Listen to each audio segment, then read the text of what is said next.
Pekas, melasma, malalang acne breakout, isantabi mo na muna yung problema mo, mare, dahil meron ng sagot dyan. Dahil alam mo ba na naglabas ang YouGlow Babe ng bago nilang product na ang Beauty White Soap na meron lang active ingredients na si buckthorn, niacinamide, and snail extract. Pasok na pasok sa banga tong mga active ingredients na to, mare ko, kung ikaw ay may mga acne breakouts, pekas, at melasma. Sobrang mga premium na active ingredients nilagay sa isang klaseng sabon lamang, mare ko. Si buckthorn na tumutulong makapag-reduce ng acne breakouts, niacinamide soap na tumutulong makapagpalesen ng ating redness and irritation sa skin.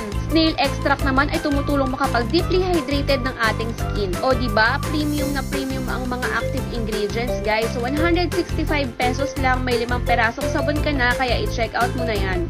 Pekas, melasma, malalang acne breakout, isantabi mo na muna yung problema mo, mare, dahil meron ng sagot dyan. Dahil alam mo ba na naglabas ang YouGlow Babe ng bago nilang product na ang Beauty White Soap na meron lang active ingredients na si buckthorn, niacinamide, and snail extract. Pasok na pasok sa banga tong mga active ingredients na to, mare ko, kung ikaw ay may mga acne breakouts, pekas, at melasma. Sobrang mga premium na active ingredients nilagay sa isang klaseng sabon lamang, mare ko. Si buckthorn na tumutulong makapag-reduce ng acne breakouts, niacinamide soap na tumutulong makapagpalesen ng ating redness and irritation sa skin. Snail extract naman ay tumutulong makapag-deeply hydrated ng ating skin. O diba, premium na premium ang mga active ingredients, guys. So 165 pesos lang, may 5 perasong sabon ka na, kaya i-check out mo na yan.